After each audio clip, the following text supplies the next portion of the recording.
Voilà, bonjour. Alors maintenant, nous sommes partis pour cette étape qui était promise depuis si longtemps et que j'ai un peu différée, l'étape de travail sur le style Monteverdi. C'est-à-dire le style, j'ai un petit peu des hésitations à parler de style. Plus que de style, je vais faire allusion à, disons, des procédés d'écriture que je vais essayer de mettre en pratique, et ceci de manière extrêmement simple. Je le redis, comme je l'avais dit lors d'une vidéo où j'ai procédé à l'analyse de Monteverdi, il ne s'agit pas là d'écrire un madrigal à la manière de Monteverdi. Je suis beaucoup plus modeste que ça. Je me limite à quelques petits éléments d'explication et de présentation. Voilà. Alors, quels sont-ils ces éléments? Le premier, c'est que, comme je l'ai fait dans l'analyse, je vais ici, dans l'exercice pratique, prendre d'abord un texte poétique, et je ne serai pas très original, je vais prendre un texte de Pétrarque, et je ne vais même pas prendre vraiment un texte de Pétrarque, plutôt si, bien sûr, je vais me limiter à un seul vers. J'ai même par la suite, dans d'autres exemples, dans d'autres types d'exemplification, je prendrai même des fois, peut-être pas qu'un seul mot, n'exagérons pas, mais une expression, c'est-à-dire un nom avec son adjectif par exemple, pour simplement le travailler, et encore une fois, je le redis, de manière très modeste. Alors, je vais donc prendre le texte, je vais déjà l'exposer brièvement. Ce que je voudrais montrer, j'ai deux, trois petites choses à montrer, c'est, je vais en parler tout de suite, et ça sera fait, c'est une chose qu'on trouve beaucoup chez Monteverdi, mais bien sûr, qui n'est pas propre à Monteverdi, et qui remonte à loin, si j'ose dire, dans l'histoire, qu'on trouve beaucoup dans la musique, notamment la musique religieuse, c'est quand une voix est seule, qu'elle chante, que souvent cette voix seule, j'en donnerai peut-être des exemples, je le fais tout de suite, on trouvera ça par exemple dans des très beaux enregistrements, on peut les trouver facilement, hein. Par exemple la messe du pape Marcel de Palestrina, où on entend la très belle polyphonie de Palestrina, et on entend, je pense aux enregistrements qu'a réalisé Marcel Pérez, qui sont vraiment très beaux, où on entend lui-même chanter en psalmodie des éléments. Et puis après, la polyphonie rentre. J'espère me faire comprendre. Et je vais faire ensuite allusion à des choses beaucoup plus modernes pour montrer la continuité de ce procédé qui est très beau. Alors chez Monteverdi, on va le trouver. Tout de suite, j'ai cité un petit exemple chez Palestrina. Je prends un exemple chez Monteverdi. D'ailleurs, je fais un petit clin d'œil vers ce texte. Il s'agit de la fameuse sestina dont j'ai déjà parlé. On pourrait traduire en français par sextine, qui d'ailleurs a une forme poétique bien particulière et assez complexe qu'on trouve dans l'ancienne tradition provençale, qui est passée par l'école sicilienne en Italie, je ne vais pas parler de ça maintenant, mais qu'on trouve chez Pétrarque. La sextine est une forme de poème assez complexe. Et donc, dans cette fameuse sestine, il y a une chose qui est très belle au début. Bon, je dis les premières paroles. Le texte que je vais utiliser lui ressemble beaucoup. Les mots ne sont pas les mêmes, mais l'idée est très proche. Les premiers mots de la sestine en question sont, je le dis dans le texte original en italien, incenerite spoglie. Je peux même faire une petite précision là-dessus, je le redis, incenerite spoglie, traduction française, incenerite, c'est-à-dire réduite en poussière. Bon, c'est un genre d'ode funèbre. Hein. Incenerite, c'est réduite en poussière. Spoglier, c'est la dépouille, comme on parle de dépouille mortelle. Donc dépouille, ici c'est au pluriel, dépouille réduite en poussière. En français, ça n'est pas, c'est un petit peu lourd, en italien, ça se condense en ces deux mots, incenerite spoglie, un adjectif et un nom. On a, je ne vais pas le chanter, hein, mais on a quand même une première voix, on a bien 5 voix, et on a une première voix qui chante seule, incenerite spoglie, ça serait noir, 2 croches, noir pointé, croche, incenerite spoglie, Et après, le mot suivant, c'est avaratomba. Avaratomba aussi, traduction. C'est très intéressant, hein. Je me permets de développer un tout petit peu ça. Avaratomba, ça s'entend très bien en français. Le français, ce sont exactement les mêmes mots. Tombe, avare, plutôt qu'avare, tombe, tombe, avare. Évidemment, dit comme ça, c'est un petit peu étrange, mais il faut savoir que le mot avare, à l'époque ancienne, on trouve ça dans la poésie française, encore une fois, je la recite, celle de Du Bellay ou ça. Avare, ça ne veut pas dire avare au sens de grippe-souk, ça peut, enfin, oui, d'avare, il n'y a pas d'autre mot. La tombe avare, celle qui prend l'être aimé, qui le prend. C'était un terme très employé, on le trouve en italien, on le trouve en français. Bon. Je reprends mon premier propos. C'est un ténor, je crois, qui commence, qui chante Incenerite spoglie, et après, les 5 voix, enfin les 4 autres voix rentrent et forment l'accord. Le ténor, lui, est toujours continue à chanter. Je trouve ça très beau, très intéressant, et c'est ce que je propose de faire. Voilà un point que je veux aborder, qui est un point, donc, encore une fois, d'une très, très, très grande simplicité. D'une certaine manière, il s'agit de prendre la première idée musicale, car il s'agit bien d'une idée musicale, qui consiste à choisir un accord. Choisir un accord, ça n'est même pas choisir un accord, c'est choisir une tonalité. Puisque quand on commence par exemple en Ré mineur, eh bien c'est tout vu. Le premier accord, sauf cas exceptionnel, le premier accord sera un accord de Ré mineur. Donc voilà une idée musicale. L'idée musicale la plus élémentaire qui soit. Et bien là, de quoi s'agit-il? Je vais faire un geste que j'avais déjà fait, je le refais aujourd'hui, puisque j'imagine, à juste titre, les voix comme étant des fils continus, qui donc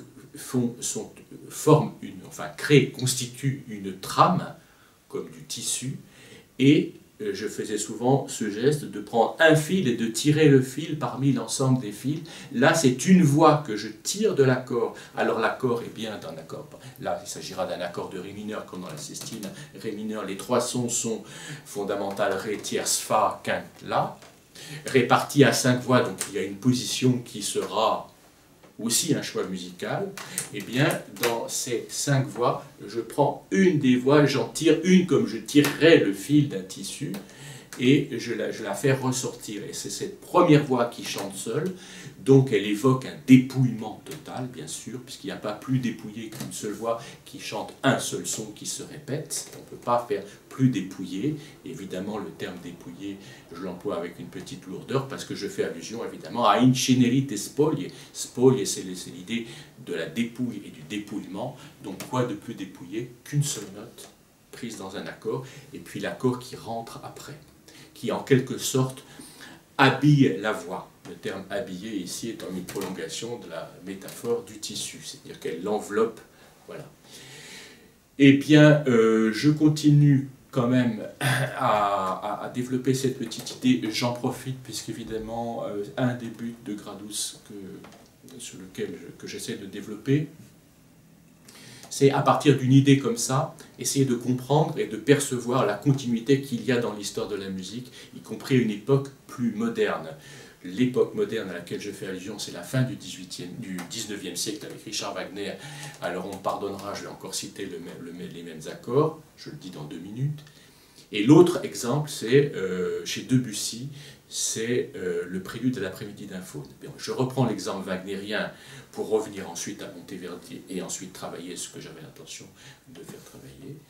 Dans Tristan et Isolde, que j'ai déjà cité abondamment, notamment à la fin du 4e chapitre, on a la même chose, c'est-à-dire qu'on a une voix seule, qui est d'ailleurs tellement seule que ça n'est même pas une partie de l'orchestre, ça n'est même pas les violoncelles, c'est un violoncelle solo, donc c'est aussi une forme de dépouillement extrême dans l'orchestre wagnérien, qui, comme on sait, est un orchestre très développé, bien sûr, hein.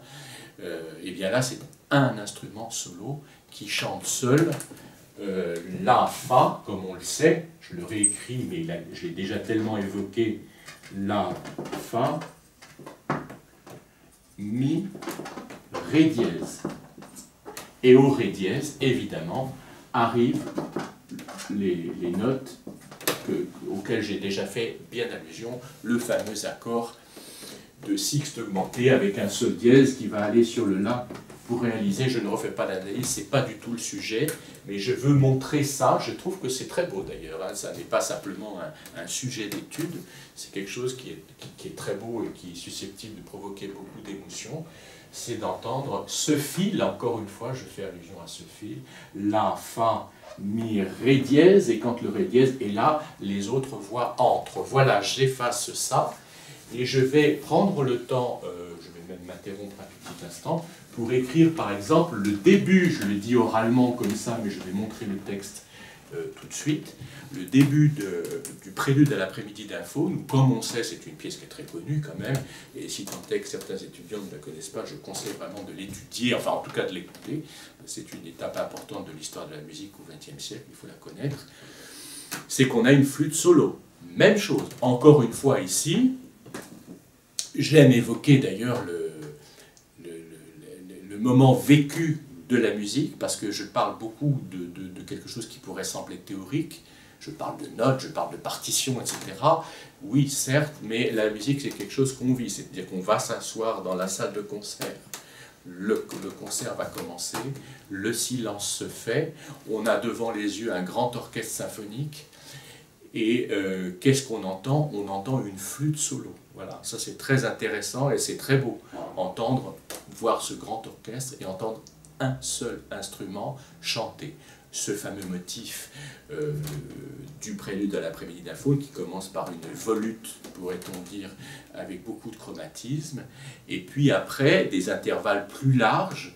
Cette flûte évidemment est assez, j'emploie le terme à dessein, paresseuse, puisqu'elle évoque la paresse d'un jour d'été, etc., le prélude à l'après-midi d'Info. Et cette flûte, tout d'un coup, c'est un fil, je reprends mon image du fil, et tout d'un coup, les bois entrent, et puis après tout l'orchestre. Voilà, et c'est vraiment très beau. Et on trouve ça chez Monteverdi, par exemple, dans la Sestina, et on trouve ça dans une musique plus ancienne. J'ai cité Palestrina, mais c'est bien avant Palestrina que ça a été une pratique quotidienne, évidemment, quand le chantre chantait, quand un des chantres chantait seul, psalmodiait, et qu'ensuite la polyphonie entrait, et il se mêlait à cette polyphonie. Voilà, c'est quelque chose de très intéressant. Je voulais faire ce point. Je vais noter juste le petit passage du prélude à l'après-midi d'Info. Voilà, j'ai écrit ça, je conclus assez rapidement cette parenthèse, parce que je ne vais pas maintenant faire un cours sur Debussy, ce serait quand même un peu fort, mais je voulais montrer ça. Donc voilà ici, alors petite parenthèse aussi, je suis privé, on m'en voudra pas trop, je suis privé de piano. D'ailleurs j'en profite, je l'ai déjà fait, hein, mais très peu, je le fais aujourd'hui de manière peut-être un peu plus solennelle. Je sais que pas mal d'internautes regardent désormais ces vidéos. Si d'aventure il y avait des musiciens intéressés pour jouer de manière, c'est très bref, et ce sont des extraits très courts, des extraits, voire la totalité, pourquoi pas, je m'en plaindrai pas, jouer la totalité, par exemple pour quatuor à cordes, pour petit ensemble vocal, des exercices du 3e chapitre, par exemple, avec les nombreux chorales qui ont été traités, enfin les quelques chorales qui ont été traitées, et puis le travail que nous allons faire chez Monteverdi, qui sera, comme je l'ai déjà dit, très très simple. Mais si un quatuor à cordes ou un ensemble vocal voulait se charger, nous pourrions l'enregistrer et le faire entendre. Bon, d'habitude, je me sers de piano pour montrer quelques petits exemples. C'est quand même très pratique, malgré une certaine insatisfaction à jouer du Monteverdi avec un piano. Là, par exemple, je suis un peu frustré, j'aurais aimé le faire entendre. Donc voilà ici la fin de la mélodie. La mélodie a commencé bien avant la mélodie pour flûte seule, et la flûte, on a bien 4 dièses à la clé, la flûte arrive avec le si qui se prolonge, qui est long, et le si va arriver sur le la dièse. La dièse, et le si fait une petite boucle, si qui est très long, si, do, la, et quand le la de la flûte arrive, il se fond complètement par les 4 vents. Il y a 4 vents ici. La hampe vers le haut, le mi, la dièse, c'est les 2 hautbois. Et le do dièse, sol dièse, attention, il y a toujours 4 dièses, do dièse, sol dièse, ce sont les 2 clarinettes en la. Donc on a bien l'accord, je ne me lance pas dans de l'analyse, je le montre simplement. La note seule, donc ce fil, je reprends mon image toujours, j'y tiens beaucoup, hein, ce fil qui aboutit sur la dièse et qui donc est fondu dans l'harmonie, qui est ici un accord de septième. Alors on ne va pas se lancer dans l'analyse, un accord qui serait globalement un accord de septième d'espèce, ce serait l'accord La dièse, Do dièse, Mi, Sol dièse, renversé, état de premier renversement.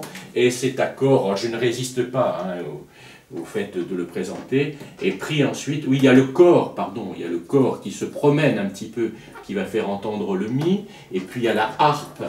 Donc en fait, il y a déjà pas mal de choses. La harpe, qui fait un grand glissando, qui est accordé de telle manière que les notes seront dans le glissando, les notes Do dièse, Mi, Sol dièse, La dièse. Donc on a bien les 4 vents, le glissando de harpe et le corps comme un écho qui fait entendre le Mi, qui fait partie de l'harmonie. Et juste après, on a les cordes graves qui font entendre Si bémol, Fa bécard, hein, c'est ça, et en fait l'accord, cet accord-là. C'est-à-dire ça, ce serait un accord 6-5 barré, en fait c'est un accord de septième, de type septième de dominante. Chez Debussy, il n'a pas fonction de dominante, mais il est un accord de septième, dit septième naturel. Je veux montrer ça simplement, j'ai tort, je sais que j'ai tort, puisque je suis en train de développer une analyse sur Debussy. Enfin, je voulais quand même le faire remarquer, c'est que ça et ça c'est presque pareil, hein. Il n'y a que ces deux notes-là, Do dièse Mi, qui montent sur Ré Fa. Elles montent toutes les deux d'un demi-ton, tandis que ces deux notes-là restent identiques. Écrites dans un cas Sol dièse La dièse, écrites dans l'autre cas La bémol Si bémol. Voilà, il y a ici un tout petit glissement des deux notes graves et l'établissement de quelque chose qui est à l'état fondamental dans les graves. Voilà, je le dis, je ne regrette quand même pas de le dire, parce que je montre qu'ici déjà il y a un développement instrumental, une certaine épaisseur harmonique, c'est ça que je veux dire, une certaine épaisseur harmonique qui est issue de ce fil, c'est ça que je veux montrer, sans me lancer ici dans une analyse à proprement parler, j'espère me faire comprendre. Je reviens donc, je vais effacer ce tableau, mais je reviens donc à l'exemple de Monteverdi. Voilà un premier élément que je suggère. Voilà, l'autre élément que je voulais signaler et apporter, c'est que je suggère donc de commencer l'écriture par une voix seule. Je ne vais pas le réexpliquer, je viens de le dire. Mais il y a aussi un autre élément que je voudrais dire, c'est que j'ai choisi comme ça de manière un peu arbitraire l'accord de Ré mineur, la tonalité de Ré mineur et l'accord de Ré mineur. Évidemment, je suggère à tous ceux qui veulent se livrer à ce petit essai d'essayer dans d'autres tonalités. Ré mineur me semble très bien, ça peut être Sol mineur. Attention, il y a aussi des tonalités plus montéverdiennes que d'autres. Je ne conseille pas Do dièse mineur, ça ne se faisait pas vraiment pour 1000 raisons dans lesquelles je ne vais pas rentrer. Mais les tonalités sont souvent, très souvent, Ré mineur, La mineur, Sol mineur pour le mineur, Mi mineur aussi. En fait, tout simplement, les tonalités peu chargées en dièse. Et pour le majeur, Ré majeur très souvent, Sol majeur, Do peut-être un peu moins. Tout ça, c'était aussi un petit peu dans l'ambiance des violons et des cordes, dont les cordes à vide étaient souvent des Ré, souvent, pas toujours, enfin si, le Ré est très souvent une corde à vide, mais en tout cas pour les violons. Ré, Sol, La. C'est une petite parenthèse sur laquelle j'arrête. Donc je suggère l'accord de Ré mineur. Et bien là aussi, une autre question se pose, c'est que d'accord, on peut faire chanter une voix seule un des 3 sons, et puis faire arriver, comme je l'ai dit, l'accord complet après, chanté par les 4 autres voix. Mais la question se pose, quel son peut-on choisir? Alors chaque son a sa qualité aussi. Je peux imaginer de faire chanter la fondamentale, tout simplement. Par exemple, pas par la basse, mais la fondamentale, surtout à 5 voix, sera doublée. Elle peut même être doublée par le soprano. Elle sera volontiers doublée par un ténor ou un alto ou un deuxième soprano. Bon, et bien, le fait de chanter la fondamentale seule et de faire entrer l'accord après, c'est quand même quelque chose de très différent que de faire chanter la quinte, par exemple. Donc il faut aussi apprécier la qualité de la voix, de la note choisie, la fondamentale ou la tierce ou la quinte.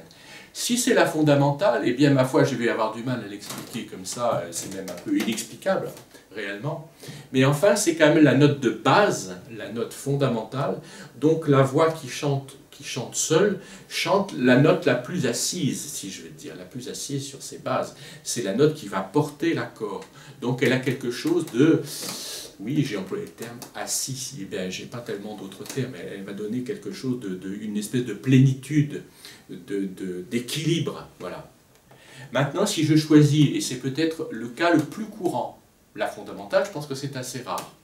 Le cas le plus courant, c'est de choisir la quinte. Je rappelle à cet égard que la qualité de la quinte était dans l'ancien système, et c'est resté finalement, ce qu'on appelait dans le chant grégorien la corde de récitation, ce qu'on appelle aussi la dominante. Bien sûr, tout le monde le sait, le mot dominante, je l'emploie énormément. La dominante, comme son nom l'indique, elle domine le discours, c'est elle qui est là en permanence. Et la dominante a une qualité bien particulière qu'on connaît bien, c'est qu'elle est présente à la fois dans la corde tonique et dans la corde dominante. En effet, en ré mineur, ré, fa, la, il y a bien un la, et do, la, do, dièse, mi, il y a bien un la. Donc cette note est très importante. Ce que je redis pour être clair, parce que ça c'est une chose à laquelle je tiens, très souvent dans l'ancien chant, peu importe, hein, je parle des choses assez anciennes, notamment le grégorien, hein, ce qu'on appelait corde de récitation, ou la teneur, d'où est venu le mot ténor d'ailleurs, c'est pas un hasard tout ça, la note ténor, teneur, celle qui tient la ligne, qui tient le discours, c'est la dominante. C'est le cas dans la sestine. C'est ce que je proposerais moi. Mais il y a aussi une troisième solution qui, elle, est très intéressante, c'est de faire chanter la médiante seule. Alors la médiante, enfin, c'est-à-dire la tierce, qui est la médiante dans la tonalité, puisqu'il s'agit de la corde tonique, elle a aussi un caractère bien particulier. Ben, je suggère justement d'utiliser ces différents, pour expérimenter ça. La médiante, elle a quelque chose, si j'ose dire, de sensible, de très humain. L'élément, la tierce, c'est l'élément humain de l'accord. On sait bien à quel point la fondamentale et la quinte sont des points extrêmement fixes, ils forment un intervalle parfait, c'est une consonance parfaite, tandis que la tierce, elle peut être ou majeure ou mineure, et bien sûr, elle a de ce point de vue quelque chose de très humain. Hein. Alors bien sûr, faire chanter la tierce seule donne un caractère extrêmement expressif à la voix qui est seule. Et après, on entend bien ce caractère expressif quand l'accord rentre dans sa totalité. Je fais une autre petite parenthèse sur le caractère humain. Je vais me mettre à citer Nietzsche, enfin on connaît bien l'ouvrage de Nietzsche qui s'appelle Humain, trop humain. Eh bien, la tierce, on pourrait la qualifier d'humaine, trop humaine. En effet, on en a un très bel exemple. Nietzsche est encore convoqué ici, puisqu'il s'agit de Also sprach Zarathustra, c'est-à-dire Ainsi parlait Zarathustra, poème symphonique de Richard Strauss, où on entend bien les quintes vides qui ont ce caractère d'éternité, si j'ose dire, d'immuabilité. Et puis tout d'un coup, dans le début d'Also sprach Zarathustra, on entend ces quintes vides, et puis tout d'un coup sont assénées avec une force terrible. C'est un petit peu, si j'ose dire, l'évocation, soyons un peu littéraires, une fois n'est pas coutume, c'est un peu, ces quintes vides sont l'évocation du monde, enfin de l'univers sans l'humain, et quand l'humain arrive, le drame arrive. Et on entend bien cette tierce majeure puis mineure, hein, on l'entend bien. Et on voit bien la dualité majeure-mineure, la dualité de l'homme, justement, la dualité humaine. C'est très très intéressant. Donc j'invite à la réflexion sur l'emploi de la tierce aussi. Autre petite réflexion qui me vient en tête, on en a un bel exemple dans la 4e symphonie de Tchaïkovski, qui est en fa mineur. Eh bien, dans la 4e symphonie de Tchaïkovski, c'est ce qui se passe. On entend les cuivres qui entonnent une note seule, puis l'accord, tout l'orchestre qui rentre après. Eh bien, cette note, je laisse un tout petit suspense dans Tchaïkovski, c'est la tierce. Elle a ici un caractère extrêmement tendu, justement, très très humain, pour reprendre ma première réflexion. Autre exemple, je crois qu'il y a un rapport entre Tchaïkovski et l'exemple que je vais citer, l'un précède l'autre, je ne serais pas étonné qu'il y ait une influence, c'est la 1re symphonie de Schumann. On a aussi une note seule, et puis l'accord qui rentre, 1re symphonie en si bémol, c'est un ré qu'on entend, hein, voilà. Dans l'œuvre en fa mineur, la 4e de Tchaïkovski en fa mineur, c'est un la bémol. Voilà pour la tierce. Alors moi, je choisis, moi qui suis un vieux de la vieille, je choisis la quinte corde de récitation. Première chose, bon, maintenant je passe à la suite. Deuxième élément, le travail va consister à, dans un premier temps, s'assurer, parce qu'il faut s'assurer, il faut être sûr, s'assurer de l'harmonie employée. On ne va pas composer comme ça à l'aveuglette, si j'ose dire. On va déjà être sûr de son harmonie. Mais après, on va la travailler, on va la faire se fondre, le texte va être dit, et chacun, chaque voix va amener sa pierre à l'harmonie pour former l'harmonie. Mais nous qui écrivons la musique, nous avons l'harmonie très clairement en tête. Quelle est cette harmonie? Évidemment, je suggère une harmonie très très simple qui est, je le dis oralement et puis après je l'écris, qui est tonique, sous-dominante, tonique, tout simplement. C'est quelque chose de très expressif, de très beau, de type un peu plagade d'ailleurs.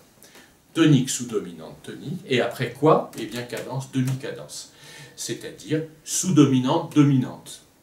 C'est pas compliqué.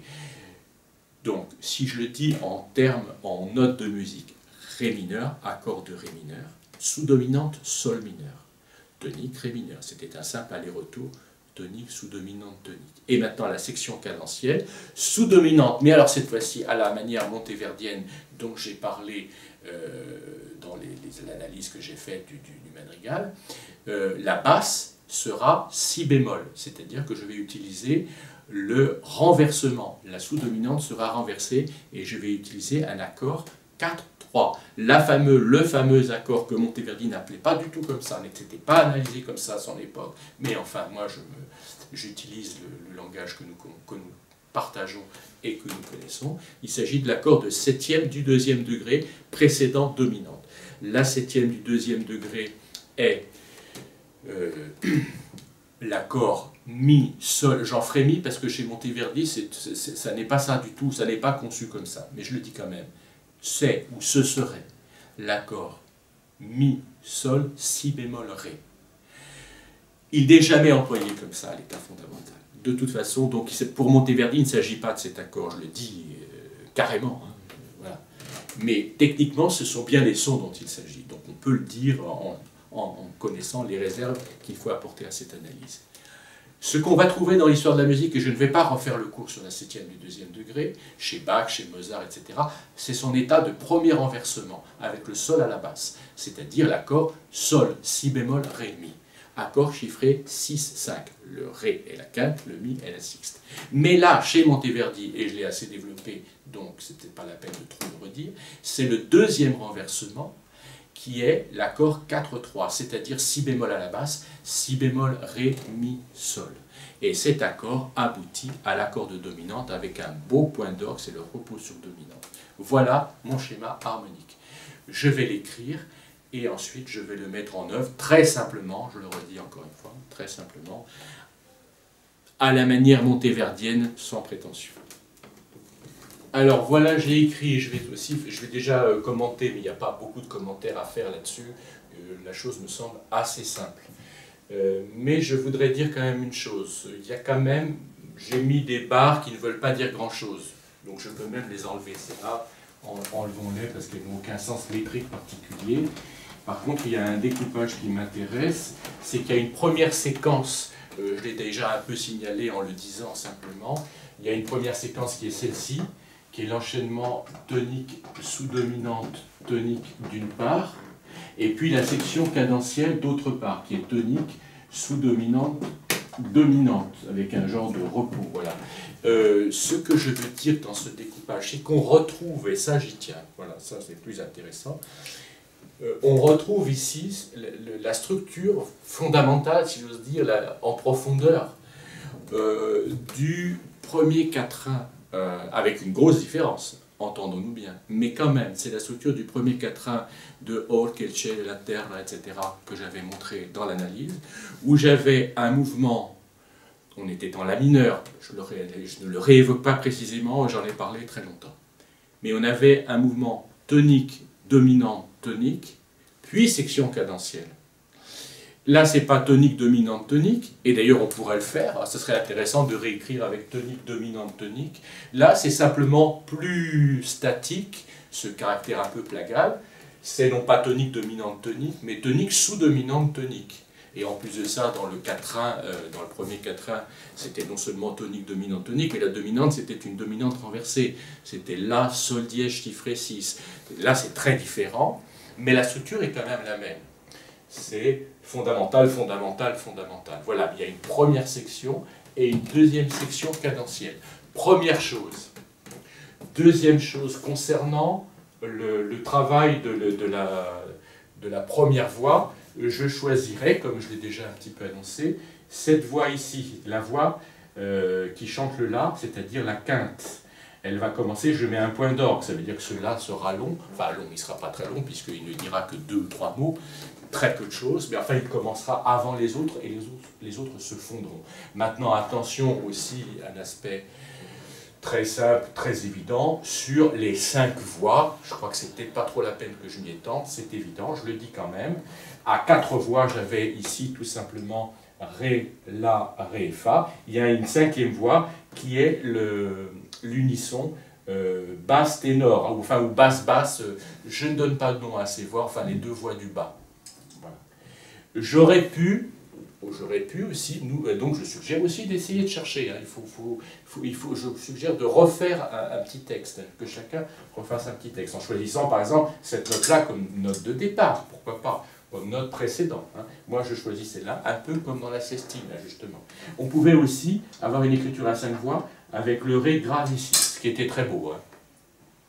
Avoir Ré, ça, ici, avoir l'octave plutôt que l'unisson. Bon, moi j'ai opté pour l'unisson. Voilà, c'est un choix comme un autre. Autre élément, doit-on le signaler, je ne sais pas. Donc ça, c'est bien ce que je disais, c'est bien l'accord 4-3. Ici, c'est bien la tierce, et ça, c'est bien la quarte. La tierce, il y en a 2. Finalement, on a un accord de 6 avec doublure de tierce. Ça, si je n'ai pas le Mi, si je n'observe pas le Mi, j'ai bien Si bémol, pardon, je me mets dans ce sens-là, Si bémol, Ré, Sol, Ré. Accord de 6 avec doublure de tierce. Mais à la place du Sol qui aurait été, et c'est très intéressant aussi d'observer cet accord sous cet angle, j'aurais eu 3, 3 et 6, 6. Or là, je n'ai à la place du 6, j'ai la quarte. C'est ce qu'on trouve hein, dans cet accord, je l'ai déjà signalé. Voilà. Et ici, je peux avoir 4, puis 3 après dans mon écriture. Voilà, donc déjà, je vais prendre ça comme écriture harmonique. Maintenant, je vais le mettre en forme avec le texte, avec donc un texte très simple. Alors voilà, je vais me contenter du seul premier vers, parce que sinon nous n'en finirions pas, du texte. Il s'agit, je le regarde ici, il y a une certaine poésie, je vais le faire, allez, n'ayons peur de rien, indiquer oui, c'est même assez beau, donc je suis un peu ridicule, il ne faut pas m'en vouloir. C'est le poème 333. Donc c'est 333, 333, et là c'est écrit toujours en chiffres romains, donc c'est 333, le poème 333 du canzoniere et de Pétrarque. Alors il s'agit ici de, je le lis simplement, on va parler de 2 choses, je vais dire le sens mais rapidement, et parce que je ne vais pas m'étendre là-dessus, et puis je vais montrer l'accentuation, mais elle est très très très évidente, hein. Il n'y a aucun doute là-dessus, ce ne sont que des accents très simples. Hein. Bon. Donc je le dis une fois, ite, rime dolenti al duro sasso. Alors, ite, je dis simplement, alors les accents, je vais les mettre comme ça, en soulignant, ite, il y a 2, ite, ta, rime, pareil, rime, dolenti, ici, duro, sasso, évidemment. Mais ces accents, certes, sont très importants, c'est pas moi qui vais dire le contraire, puisque j'en ai beaucoup parlé, mais il faut entendre non pas simplement rime dolenti, mais c'est rime dolenti, c'est ta patata. On est bien d'accord, il y a une suite qui va se répercuter sur la musique. Traduction rapide, ici un mot très remarquable, très remarquable, qui n'est pas de l'italien, ite, ce n'est pas de l'italien, c'est un impératif pluriel, aller, en français, aller comme ça, hein. Aller, ite, c'est un mot latin. Ah, évidemment, comme il écrivait énormément en latin, il a plus écrit en latin, comme je l'ai déjà signalé, il a plus écrit latin qu'italien, donc c'était un mot qui était très évident. Le mot aller, comme en français, va au singulier, dans la poésie est très courant. ici, ça a un sens particulier, qui veut dire aller, mais des fois, ça n'a pas de sens du tout. En français, on trouve ça, il y a un vers qui est très connu de Corneille, « Va, je ne te hais point ». Bah, ça ne veut rien dire ce va, enfin, c'est une manière de dire va, je te laisse dans l'état où tu es, c'est ça que ça veut dire, enfin va, ça n'a pas un sens très marqué, le sens de va, je ne te hais point, le sens de la phrase c'est je ne te hais point, c'est pas va, va. Bon, alors c'est souvent le cas en poésie, le terme aller à l'impératif, ite, rime dolenti, je crois que ça se comprend directement en français, rime c'est un pluriel, c'est les rimes. Rime douloureuse, dolenti, qu'on trouve en français dans dolent, hein, évidemment. Rime dolente, pourrait-on traduire, si on était très mot à mot, oui. Aller, rime dolente, à la pierre dure, ça c'est la pierre. Hein. Donc c'est une allusion à la tombe, à la pierre tombale. Je redis, évidemment, je crois que je l'avais déjà dit, que ce texte a le caractère funèbre qui est très proche de la Sestine. Hein. Donc, je vais peut-être m'arrêter là, hein. Je vais pas développer le texte, là maintenant, ce n'est pas le moment. On va travailler sur ces quelques mots. Alors, aller, je termine, aller, rime dolente, à la pierre dure, duro sasso, à la pierre dure. Bon, voilà, c'est tout, je crois que... Alors maintenant, on va avoir ici, on va travailler un tout petit peu, on va écrire les premiers accords, les 3 premiers accords, je suggère d'écrire les 3 premiers accords en rythme, tout simplement, c'est-à-dire sans chercher de complications. Purement et simplement mettre l'accord de Ré mineur, l'accord de Sol mineur et l'accord de Ré mineur avec rime dolenti, précédé de ite. Mais ite, je suggère une chose, c'est de le faire à part. Ite, d'une part, puis rime dolenti. Bon. Et on peut faire aussi une chose très intéressante, autre point que je n'ai pas abordé, mais que j'évoque maintenant, qu'on trouve beaucoup, énormément chez Monteverdi, c'est qu'on va avoir le chevauchement des mots. On peut très bien avoir une voix qui dit « it » et qui répète, on l'a vu, notamment dans le poème où il n'y avait pas beaucoup de répétitions, il y en avait quand même, si, mais on se souvient du premier... Veglio, par exemple, qui était dit 2 fois au lieu d'une. Chez Pétrarque, il n'y avait que Veglio qui était dit 1 fois. Et bien là, je peux dire ite, ite. On va le trouver très souvent, surtout pour un impératif comme ça, qui a un caractère un peu dynamique, puisqu'il s'agit aller, aller, aller. Il sera facilement, chez Monteverdi, répété. Et il sera répété, en plus de ça, pendant que les autres voix disent rime dolenti, qui a un caractère plus statique, rime dolenti, on évoque les rimes douloureuses. Ite peut se superpose volontiers en tout cas. Et ensuite, al duro sasso. Alors je suggère, c'est ma manière de voir, on peut la critiquer, on peut ne pas s'y conformer, bien sûr. Je suggère de travailler sur la première section tonique sous-dominante tonique avec rime dolenti, et puis la cadence al duro sasso. Voilà.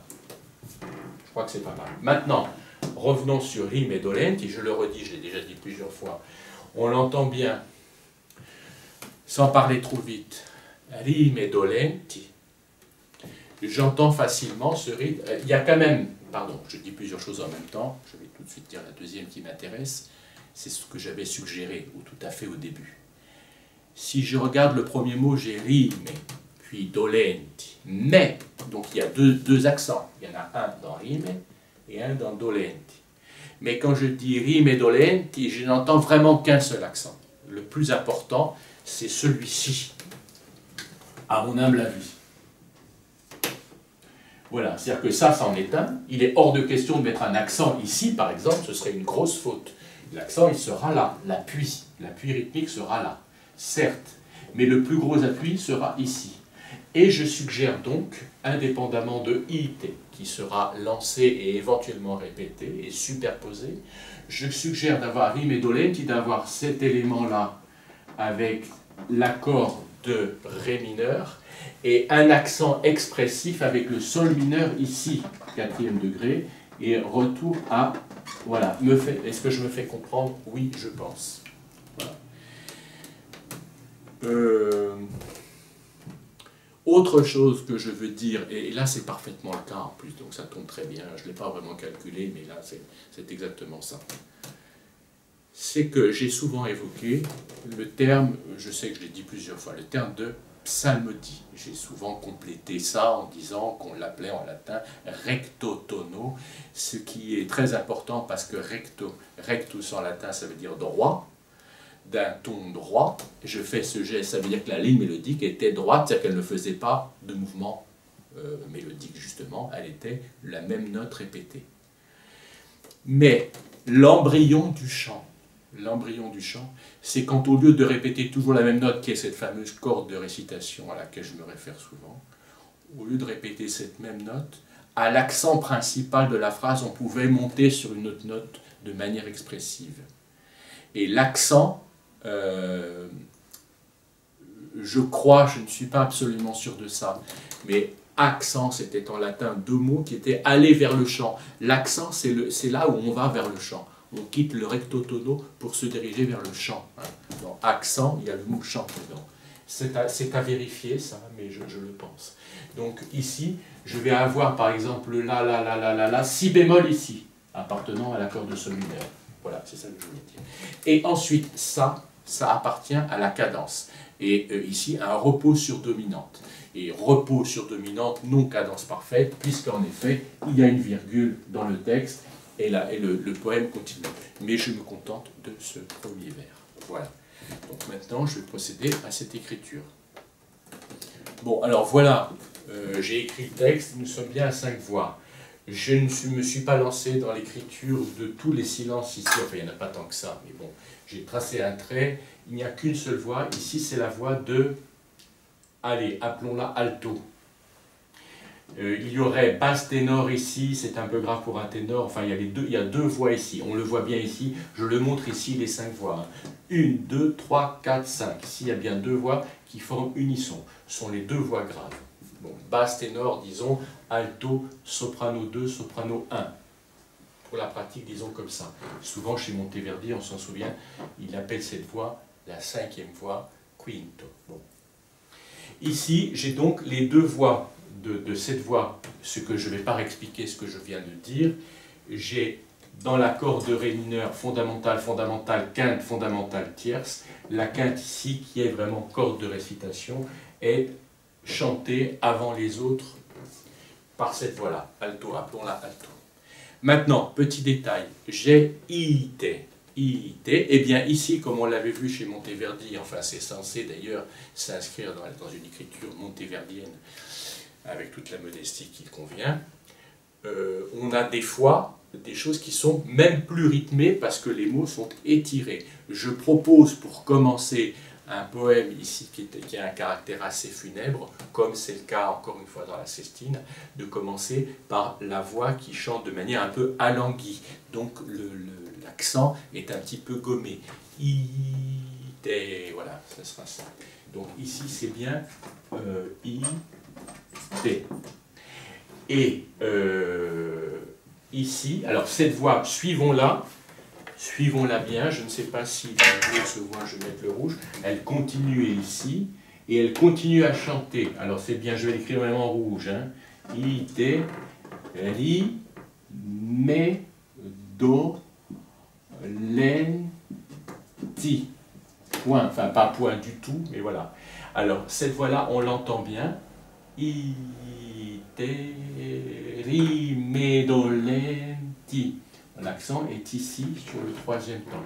Et ici, ces 4 voix-là, les 4 autres voix commencent à chanter de manière différée et elles chantent à leur tour I, T, I, T. Et ici, il y a quelque chose qui souligne. Alors je le fais sans prétention quand je dis ça, je ne veux pas dire que le procédé est magnifique et qu'il est extraordinaire. C'est pas ce que je veux dire, mais c'est une idée que j'essaie de suggérer. C'est que le terme « it » a un caractère dynamique, « aller hein, », c'est-à-dire « allez-y », avancez, hein, le terme « aller », c'est son sens profond.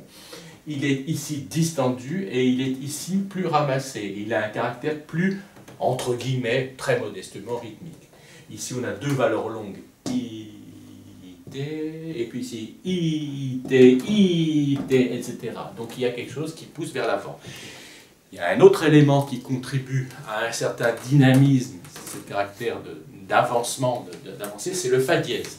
C'est que je suis ici sur un accord de Ré mineur, c'est bien une tonique, et je vais vers une sous-dominante. Mais on le sait, et justement ça je reviens à mes chers travaux d'écriture et d'analyse musicale stricte, c'est que l'accord de dominante, de sous-dominante, l'accord de Sol mineur ici, on est attiré par lui, donc on crée une sensible, cet accord de tonique devient en quelque sorte la dominante passagère de ça, il y a un Fa dièse, et ce Fa dièse a un caractère, j'oserais dire dynamique, on a bien les notes, Fa, Fa dièse, Sol, pour retomber, si j'ose dire retomber, ici sur un Fa qui est-il besoin de vous préciser, de nouveau Bécard, bien sûr, parce qu'en fait, on est bien en Ré mineur. Voilà. Alors ici, il y a bien, je redis, l'écriture de 4 voix, les 2 voix du bas et les 2 sopranos, on pourrait dire 2 basses, 2 dessus, hein, de toute façon, soprano, je l'avais déjà dit, hein, ce serait...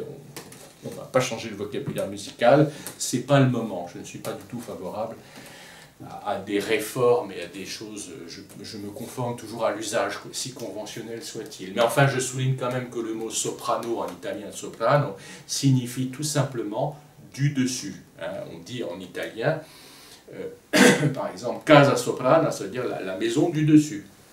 Et il y a du dessus, et ça, ce sont les 2 voix du dessous, stricto sensu, au sens strict de la désignation.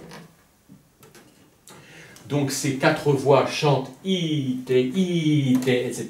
Et elles vont chanter à leur tour, le texte va suivre, rimedolenti, le même texte, tandis que pendant qu'elles chantent ce ite dit 2 fois, de manière un peu pressante donc, la voix qui a commencé continue rimedolenti. Je pense, en toute modestie, puisqu'encore une fois, il ne s'agit pas de se mettre en avant, là, oh, certainement pas, hein. Mais je pense que ça, si on a 5 personnes qui chantent ça, ça sonne très bien, et bien sûr ça sonne très bien, un accord de Ré mineur à l'état fondamental, forcément ça sonne très bien, un accord de Ré mineur transformé en accord de Ré majeur, fonction de dominante de la sous-dominante, ça sonne très bien, et l'accord de sous-dominante à l'état fondamental, ça sonne très bien, et le retour, une espèce de repos, de les 4 voix se referment après avoir été un peu expressives, elles se referment, c'est aussi très beau de toute façon.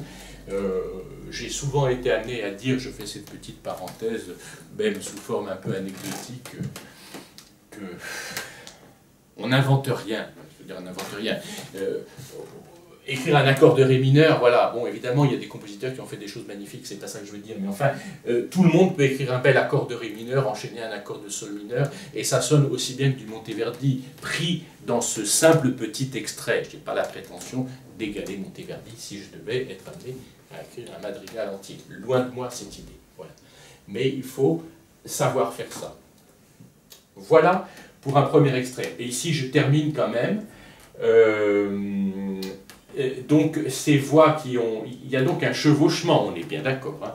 Il y a bien cette voix-là qui chante les ite, rime dolenti, et les autres voix ici qui chantent ite, rime dolenti comme ça.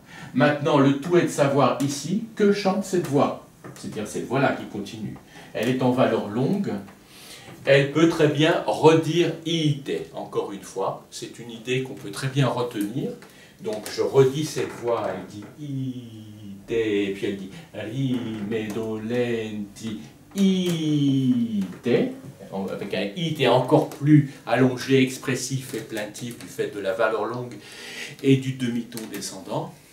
Mais on peut aussi confier à cette voix de se mêler aux autres et que toutes ensemble elles disent rime dolenti. Voilà. Les deux écritures, à mon avis, sont intéressantes. Voilà, donc la question est ouverte.